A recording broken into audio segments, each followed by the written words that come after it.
l'invité d'Eva Soto, Déborah Journeau, ce matin. Bonjour Déborah Journeau. Bonjour Eva. Vous êtes présidente de l'association Action Avocat. Merci d'être en direct avec nous ce matin sur Radio J. Vous rentrez d'un voyage en Israël, on va y revenir. Mais avant, focus sur cette manifestation du 8 février dernier dans les rues de Paris. Sur le camion du collectif Urgence Palestine, un jeune homme évoque les actions du Hamas, du Hezbollah et des Houthis contre Israël. Il leur rend hommage. Le préfet de police a signalé ces faits au procureur de la République, constitutif de l'infraction d'apologie du terrorisme. Pouvez-vous nous dire en quoi les propos tenus sont constitutifs précisément de cette infraction ? On est complètement dans l'infraction d'apologie du terrorisme à partir du moment où on présente une organisation terroriste ou une action terroriste comme favorablement. Et là, on est complètement dans le cas. Je rappelle que ce monsieur a quand même dit « Quel révolutionnaire n'a pas pleuré le 7 octobre ?» Donc, c'était pour lui un moment de joie.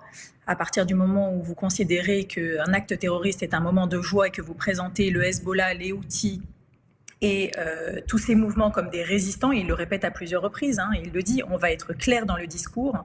Je vais commencer par saluer l'invincible résistance palestinienne, toutes les factions, dont à la tête les brigades Al-Qassam. Donc ça, c'est constitutif clairement. Justement, elles sont très claires, Déborah Journeau, ces déclarations. Comment vous expliquez que des déclarations qui rendent si directement hommage au Hamas, au Hezbollah et aux Houthis puissent se tenir en plein Paris dans une manifestation d'un collectif qui dit soutenir les Palestiniens ?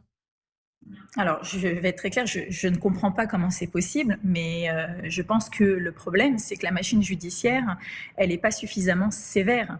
C'est-à-dire ? C'est pas la première fois qu'on a des propos qui sont de l'apologie du terrorisme. On a notamment des dirigeants LFI qui en font l'apologie quasiment au quotidien et qui ne sont toujours pas poursuivis, puisque je rappelle que beaucoup de plaintes sont toujours bloquées.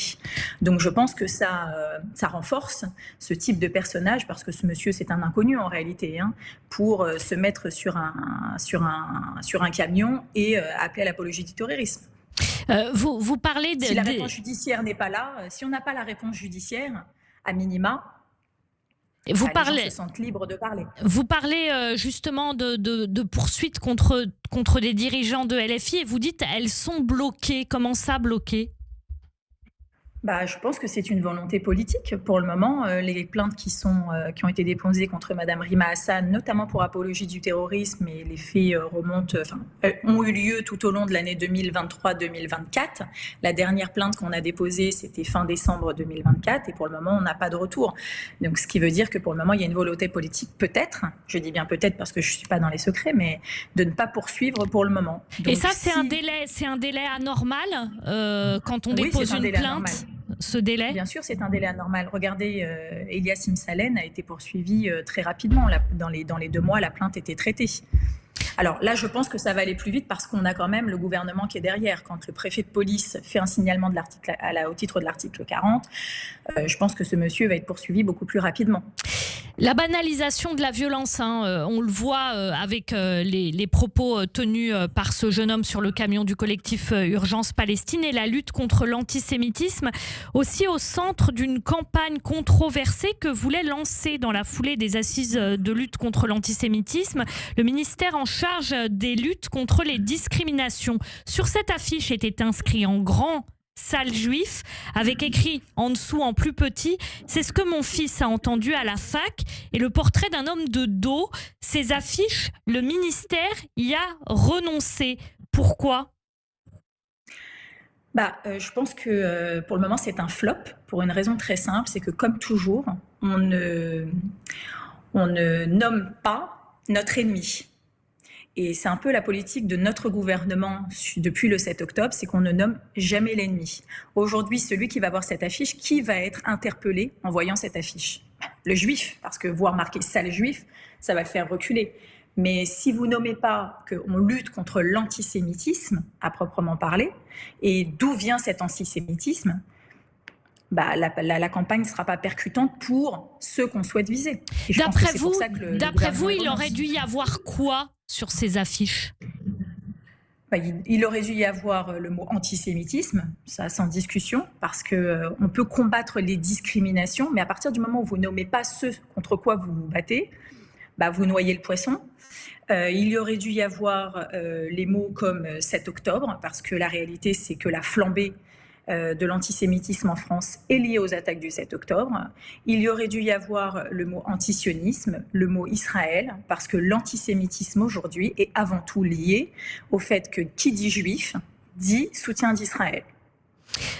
C'est le ministère donc qui a effectivement sur l'affiche, il n'y a pas antisémitisme, il y a ensemble faisons taire la haine. Ce n'est pas efficace ce type de slogan d'après vous ? Non, parce que c'est qui ensemble ? C'est ensemble nous, la communauté juive ? C'est qui ensemble ? Ça vous semble ? Franchement, je trouve que c'est pas percutant parce qu'on est toujours on est au-dessus du problème. On n'est pas dans le problème, on est au-dessus du problème. Nommons nos ennemis. Nos ennemis aujourd'hui, c'est la réalité, c'est les islamistes, c'est les islamo-gauchistes, c'est ceux qui rendent la parole contre ceux qui peuvent soutenir Israël libre, c'est ceux qui font de l'apologie du terrorisme. C'est ça la réalité. Donc cessons de faire de jolies phrases, des jolis slogans sans nommer nos ennemis. Déborah Journeau, vous êtes donc présidente de l'association Action Avocats, engagée dans la lutte contre l'antisémitisme et la haine des Juifs. Vous rentrez tout juste d'un voyage en Israël. Pourquoi êtes-vous partie en Israël ? Alors, c'est notre deuxième voyage. Je tenais, avant de vous faire un petit débrief sur notre voyage, à remercier Céline Corsia, car ce voyage a pu voir le jour grâce à la collaboration que j'ai pu avoir avec Céline Corsia pour lancer ce voyage, deuxième voyage d'Action Avocats en Israël un an après. L'idée, c'était de faire un bilan sur nos actions et les perspectives pour obtenir de l'aide de nos confrères sur place dans la lutte contre l'antisémitisme, l'antisionisme, dans la lutte contre la désinformation et dans la lutte contre le terrorisme. Donc on a eu un panel d'intervenants qui nous ont permis justement de créer du lien, notamment avec des présidents d'université, des professeurs de droit, pour comprendre le système israélien, pour expliquer comment fonctionne le système judiciaire, et puis également pour lutter contre le boycott universitaire et académique, parce que la réalité, elle est là. C'est que les professeurs d'université israélienne ne sont plus invités nulle part. On ne dit pas que c'est un boycott, mais c'est un boycott déguisé. Les universités n'ont plus d'étudiants qui viennent, en tout cas cette année à l'université de Tel Aviv, ils ont un étudiant dans le cadre d'un échange, là où normalement ils en ont 30, 40 par an. Ça donne également des présidents d'université en France, en l'occurrence, puisque nous on travaille sur le sujet français, qui laissent entendre qu'ils vont peut-être cesser les partenariats. Donc on est parti notamment pour cette question-là, pour travailler ensemble, pour rappeler à la communauté internationale combien les universités israéliennes apportent en savoir, pour tout ce qui est vaccins, nouvelles technologies, pour leur rappeler que le boycott, ça aura un impact non pas sur leurs relations, mais sur l'évolution du monde.